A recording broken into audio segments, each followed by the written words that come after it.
Europe 1 Soir Week-end. 19h, 21h, Charles Billier. Merci beaucoup d'être avec nous ce soir dans Europe 1 Soir Week-end.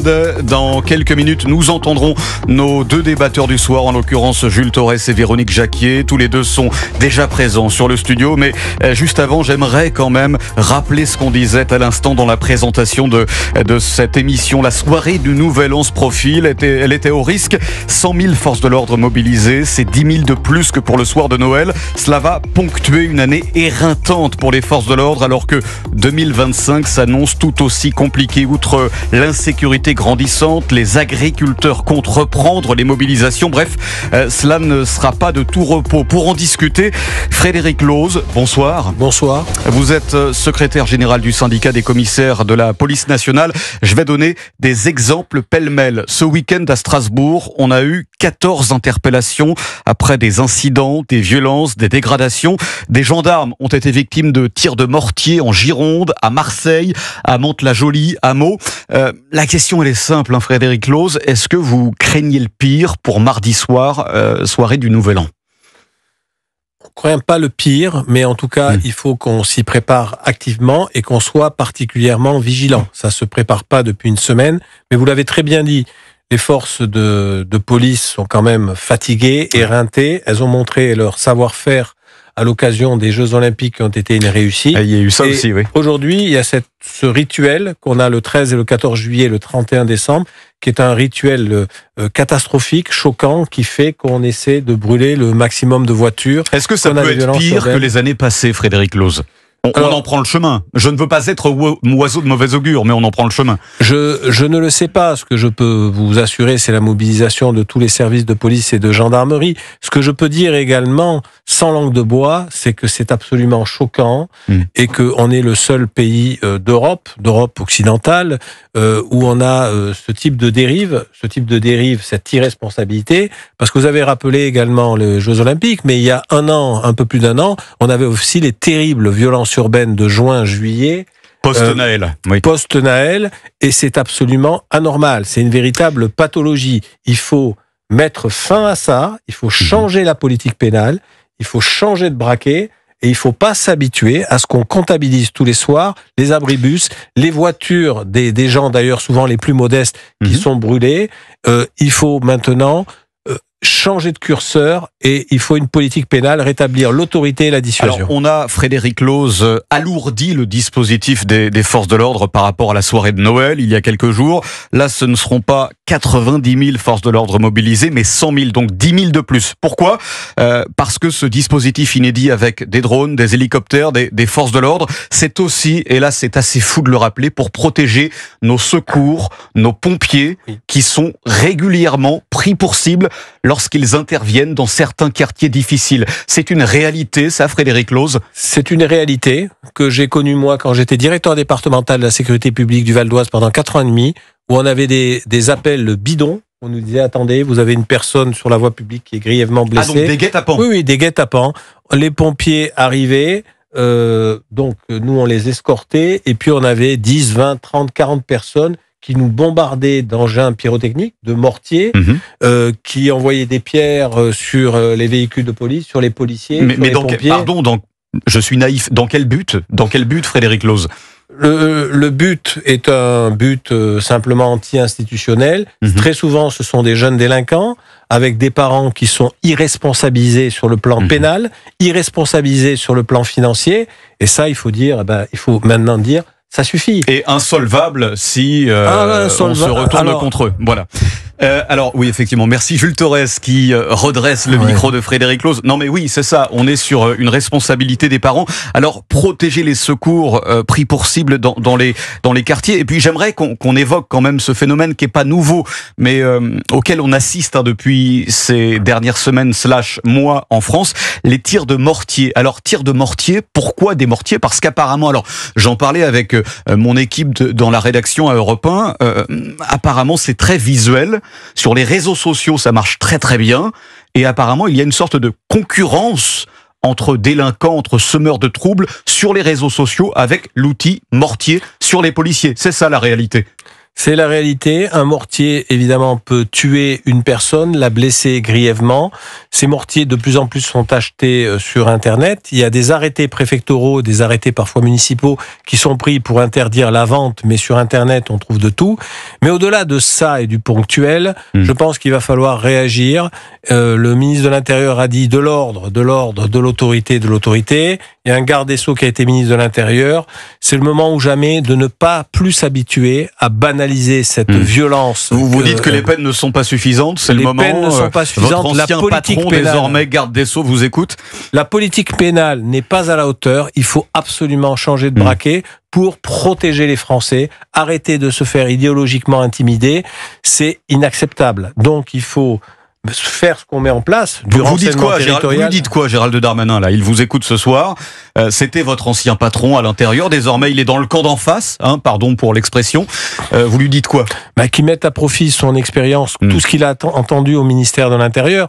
Pendant 4 ans, les policiers lui ont dit la procédure pénale favorise trop les voyous et pas assez les policiers, les honnêtes gens et les victimes. Changez de braquet, faites un projet de loi, modifiez la procédure pénale. Si c'est au niveau européen, commencez à prendre des initiatives, même si on n'y arrive pas dans les 2 mois, dans les 3 mois.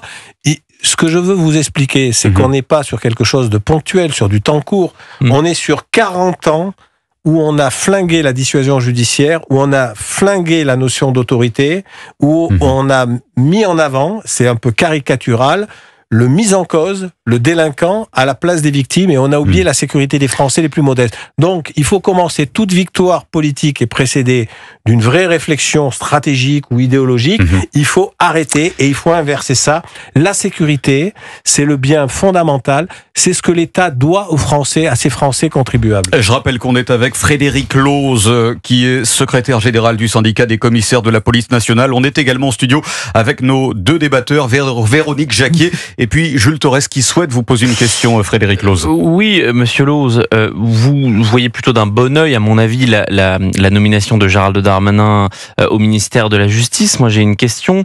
Souvenez-vous, en 2021, il y avait une manifestation devant l'Assemblée nationale de syndicats de policiers. Je ne sais pas si votre syndicat y participait, mais il y avait un mantra, une sorte de slogan qui était « Le problème de la police, c'est la justice ». Et figurez-vous que le ministre de l'Intérieur de l'époque, Gérald Darmanin, aujourd'hui garde des Sceaux, participait à cette manifestation.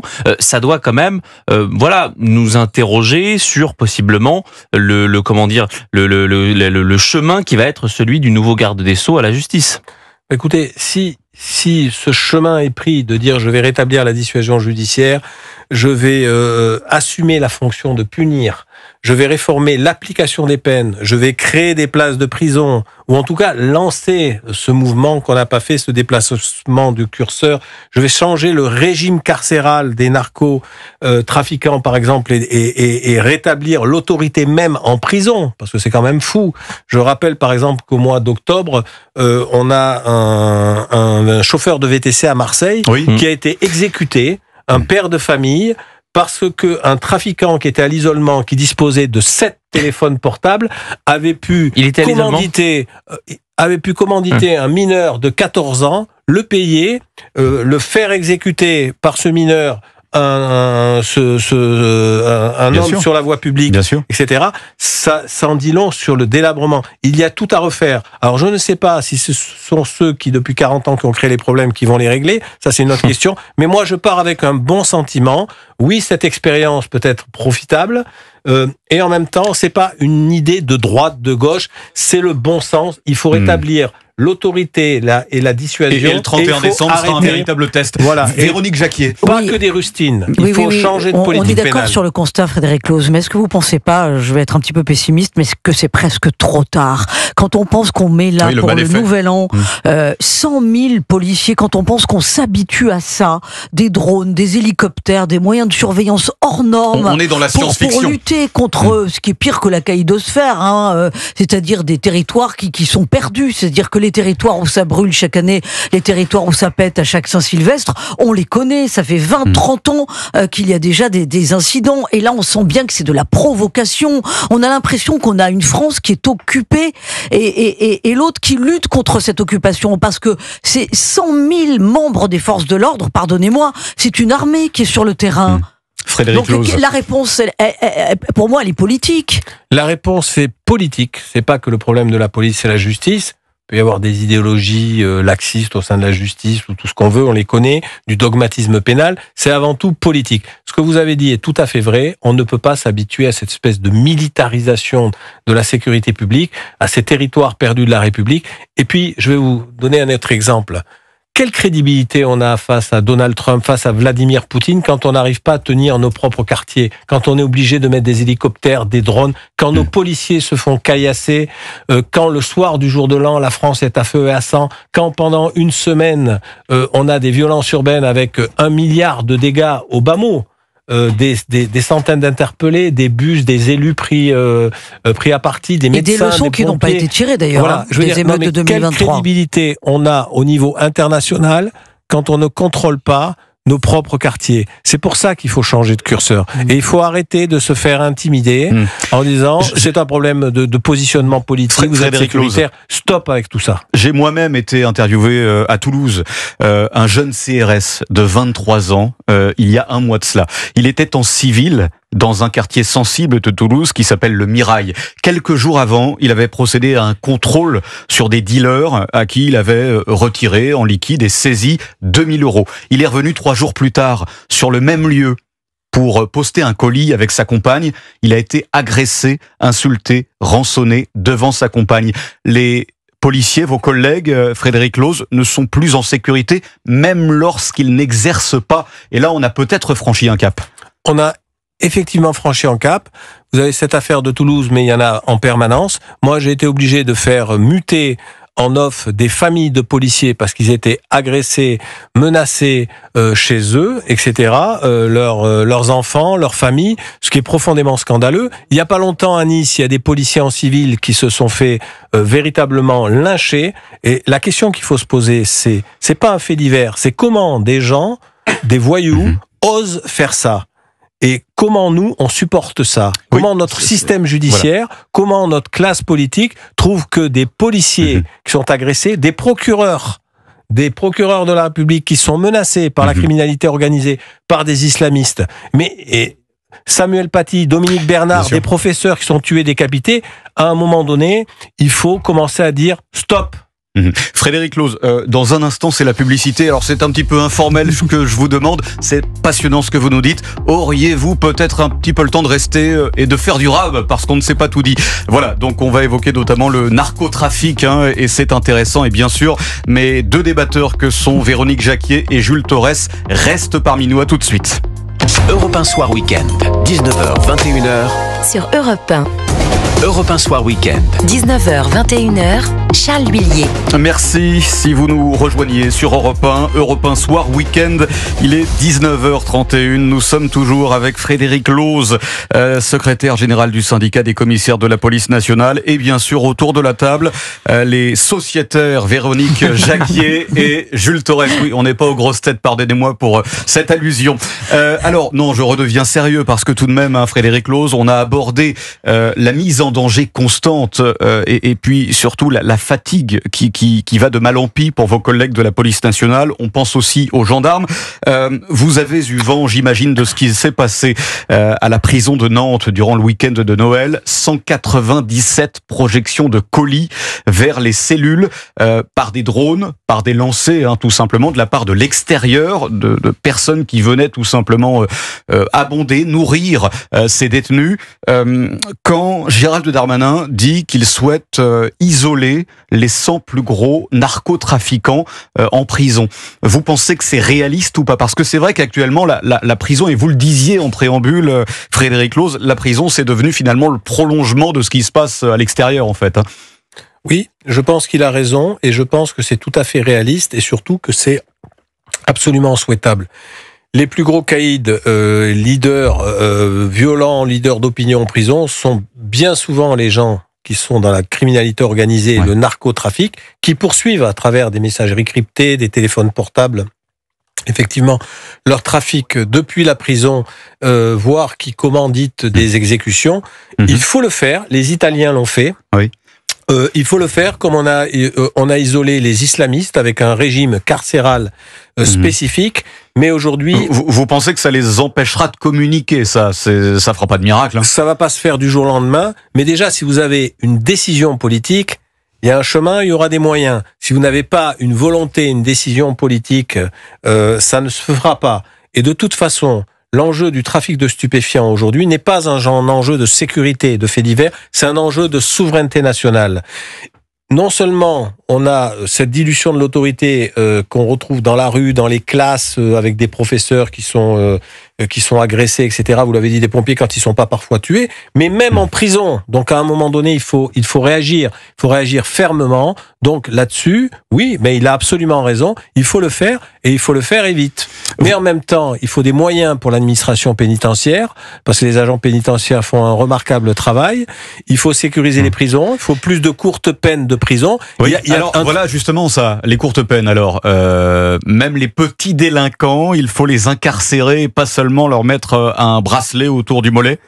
Il faut arrêter avec on a cette hypertrophie de peines alternatives, etc., qui contribue à avoir flingué la dissuasion judiciaire. Mais 130% de surpopulation carcérale, oui, Frédéric Los, c'est une réalité. Parce qu'on n'a pas créé les places de prison depuis très longtemps et parce qu'on a un dogmatisme pénal qui a été mis en place avec des racines de ce dogmatisme pénal qui sont anti-punition et qui ont abouti au fait que l'insécurité est le fruit de l'impunité et du sentiment d'impunité. Le malfaiteur, que moi je connais bien, les délinquants, fait un calcul rationnel. Quand il va pas en prison, quand il ne risque rien au niveau pénal, carcéral et financier, pourquoi devrait-il s'arrêter? Donc non seulement c'est contre-productif pour les contribuables et les victimes, mais c'est contre-productif pour les jeunes délinquants. Et Gérald Darmanin en parlait il y a quelques heures, je crois. Je vous propose de l'écouter. La prison n'est pas dissuasive pour eux et par ailleurs évidemment continuent, alors qu'ils sont en dehors du champ de la société classique, continuent à gérer leur trafic et à commander ces assassinats. Mais il est évident qu'un renforcement de moyens, un isolement peut-être dans certains centres pénitentiaires en particulier, des brouillages qui pourraient être faits techniquement sur ces cellules-là, je pense que la France est capable, malgré les difficultés budgétaires, mais c'est un autre sujet, de pouvoir isoler les quelques dizaines, la centaine de chefs de réseau pour donner d'abord un signal extrêmement fort et pour montrer le volontarisme de l'État. Gérald Darmanin, nouveau garde des Sceaux en direct du tribunal judiciaire de Paris. Jules Torres, vous aviez une question pour Frédéric. C'est vrai que c'est intéressant cette question finalement du modèle hollandais, des courtes peines, de l'exécution des courtes peines. Est-ce que déjà, selon vous, c'est une bonne solution pour non seulement éviter la récidive, c'est ce que les Hollandais disent et ça fonctionne plutôt bien. Est-ce que c'est la bonne solution également pour désengorger nos prisons? Et Charles avait raison de souligner qu'aujourd'hui, la surpopulation carcérale, c'est 128%. Combien de places de prison il nous faut, sachant qu'on sait très bien que l'objectif d'Emmanuel Macron ne sera pas atteint d'ici 2027, que ce sera sans doute dans 2029. Est-ce que c'est possible aujourd'hui? Gérald Darmanin évoque des nouvelles prisons de la petite délinquance. Est-ce que tout ça vous semble tangible? Alors, possible, à l'instant T, je connais le contexte politique, je connais le contexte budgétaire, c'est compliqué, mais c'est un choix. Vivre en sécurité, vivre en confiance, mais c'est absolument indispensable, c'est la base. Alors maintenant, il faut aussi, avant de dire il faut des moyens, il faut d'abord se dire quel est l'objectif. Et l'objectif, c'est déjà, il faut réaffirmer qu'il est indispensable de punir.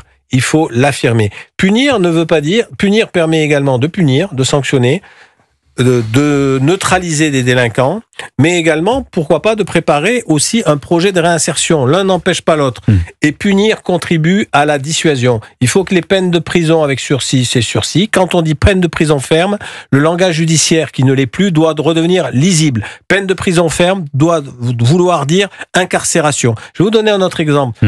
Si vous brûlez un feu rouge ou un stop, est-ce que vous avez un rappel à la loi? Est-ce que vous avez une alternative aux poursuites? Est-ce que vous payez votre amende? Vous êtes sanctionné. Quelqu'un qui a une dangerosité beaucoup plus grande, qui est un délinquant, quand c'est sursis, il risque pratiquement rien au niveau pénal et il risque rien au niveau financier. C'est tout ça qu'il faut reprendre. On a le sentiment qu'on est, comme d'habitude, fort avec les faibles et faible avec les forts. Hein. Mais Frédéric Los, on a l'impression aussi que Gérald Darmanin découvre la Lune, même si on sait que c'est pas le cas, parce que là, il est dans un discours politique et il ne peut pas parler autrement que la façon dont il le fait en tant que garde des Sceaux, avec les mesures qu'il est est en train d'annoncer. Mais enfin, quand même, est-ce que la France est très en retard par rapport à d'autres pays quand on parle de brouilleurs dans les prisons? Oui. Enfin, ça paraît logique. C'est le b.a.-ba. Quand on dit qu'on ne doit pas envoyer des colis par-dessus le toit avec des agents qui ils se contentent pas de regarder, mais on a bien compris qu'ils étaient impuissants. Il y a bien longtemps qu'on devrait lutter de la sorte. Donc, est-ce que la France est très en retard quant à cet environnement carcéral et à la façon de traiter ce type de délinquants par rapport à d'autres pays européens? Alors, on a l'exemple des Pays-Bas, mais par exemple en Italie ou ailleurs, comment ça se passe? Non, la France est en retard. Parce que ceux qui vous disent, attention, on est dans le tout répressif, c'est faux. Tout le monde sait qu'il manque que 30 à 40 000 places de prison, aussi bien pour punir, neutraliser, que pour respecter une règle. Oui, mais après, dans le traitement même des prisonniers. Alors, dans le traitement même des prisonniers, on a un système qui ne fonctionne plus sur l'exécution, mais surtout sur l'application des peines, qui ne fonctionne plus, il n'est plus dissuasif, il n'est pas lisible. Il nous manque 30 à 40 000 places de prison. On a supprimé les courtes peines de prison, quasi supprimées, avec des circulaires de la chancellerie, et c'est une énorme erreur. Il y a la dernière loi de 2019 dit que pour les peines de moins de 6 mois, il doit y avoir un aménagement systématique. Au-dessus de 6 mois, il doit y avoir la possibilité d'un aménagement. Finalement, on ne sanctionne plus. Et surtout, on a perdu le sens même de la prison. Voilà, en fait. on a compris le sens et on essaie. À quoi doit servir la prison? On essaie de vous caricaturer, c'est-à-dire que punir doit être punir, mais ça ne veut pas dire que punir ne veut pas dire aussi réinsérer. Les Hollandais, comme vous l'avez dit, ont réhabilité les courtes peines de prison, des très courtes peines de prison, ce que nous, on a supprimé, et c'est depuis 20 ans progressivement, droite et gauche confondues. Mais qu'est-ce qui se passe aujourd'hui? Ce qu'on constate, c'est que la délinquance baisse. Parce que le fait d'aller en prison commence à avoir un effet de dissuasion vis-à-vis de ces délinquants, vis-à-vis de leur entourage, et en même temps, si à côté de ça, vous faites payer les gens, vous les faites payer, qu'ils soient insolvables, pas insolvables, quand ils sortent de l'eau, avis à tiers détenteur, vous mettez en place des dispositifs de recouvrement, vous les faites payer. Voilà, il faut que les gens soient responsabilisés. Comme vous dites, c'est injuste. Vous commettez une infraction, etc. Vous allez payer, vous allez perdre vos points, et quelqu'un qui fait quelque chose de beaucoup plus grave, un cambriolage, une agression, etc., ne paye pas une peine avec prison. Frédéric Lose, alors on rappelait le quotidien éreintant des fonctionnaires de police, des gendarmes également. Alors, pas de Noël, pas de jour de l'an, parfois des déploiements en Nouvelle-Calédonie, à Mayotte, dans les Outre-mer. Bref, vous êtes sur tous les fronts. Et puis il y a eu les JO cet été, avec une promesse, une carotte, si je peux me permettre l'expression, cette fameuse prime. Alors, qu'en est-il aujourd'hui au soir de cette année 2024 ?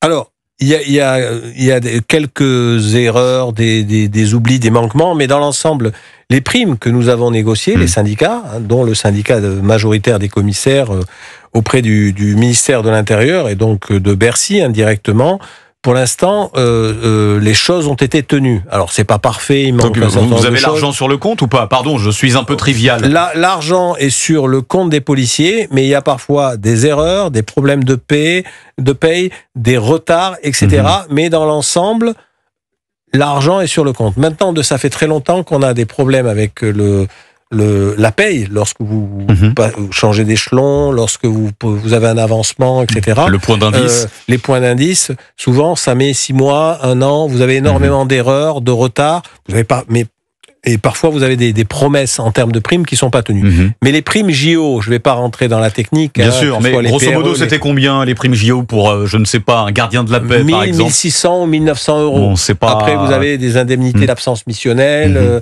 vous avez des heures supplémentaires, etc. Mais vous l'avez dit, compte tenu du travail, de l'engagement qui est fait, du sacrifice, d'avoir sacrifié les vacances, celles de sa famille, celles des autres, et puis les policiers, juste avant, les JO, il y a eu la préparation des JO qui demande beaucoup de temps, beaucoup de week-ends qui ont été flingués. Il ne faut pas oublier qu'avant les JO, on a maintenu toutes les grandes manifestations. Il y a eu le 80e anniversaire du débarquement, on a maintenu le Tour de France, on a maintenu le festival d'Avignon. Il a fallu faire tourner la machine. Et quelques mois avant, on avait encore les émeutes dans les jambes de 2023 qui nous ont éreintés avec beaucoup de policiers et de gendarmes qui ont été blessés. Et c'est ça qui à un moment donné ne va pas dans ce pays. Pour l'instant, la police, la gendarmerie tiennent la République, mais c'est pas normal, il va falloir changer de braquet. Frédéric Lose, vous avez connu Gérald Darmanin à l'intérieur, maintenant c'est Bruno Retailleau, déjà, depuis longtemps. Vous êtes team Darmanin ou team Retailleau? Moi, je suis comme syndicaliste et comme commissaire, je suis pas dans les teams. Je suis team équipe de France et je veux que ça marche. Okay. Et le message que je fais passer à l'un comme à l'autre, c'est une réponse à la Didier Deschamps là. Non, si changer de politique. Voilà. changer de politique pénale. Et je le dis également, que ce soit à la droite, à la gauche, changer de politique pénale dans l'intérêt général, c'est-à-dire l'intérêt des Français et des plus défavorisés. La sécurité, c'est un droit. C'est un droit absolu, c'est un droit qui est bafoué pour les plus faibles. Donc, changer de politique pénale, parce que ce qui est fait depuis 40 ans ne marche pas, c'est catastrophique. Merci beaucoup, Frédéric Lose, d'avoir été parmi nous un dimanche soir, de vous être, je crois, sorti de votre jogging dominical pour venir parler avec nous ce soir sur Europe 1 avec Véronique Jacquier et Jules Torres. Restez avec nous sur Europe 1, puisque dans une poignée de secondes, nous évoquerons ce qu'il s'est passé. Souvenez-vous, le jour de Noël en Dordogne, dans ce petit village où une crèche a été incendiée. La mairie en est persuadée, c'est un incendie criminel parce qu'en Dordogne, en ce moment, eh bien, les températures sont négatives. Donc, ce n'est pas l'œuvre du Saint-Esprit. À tout de suite. Europe 1 Soir Week-end, 19h, 21h. Sur Europe 1.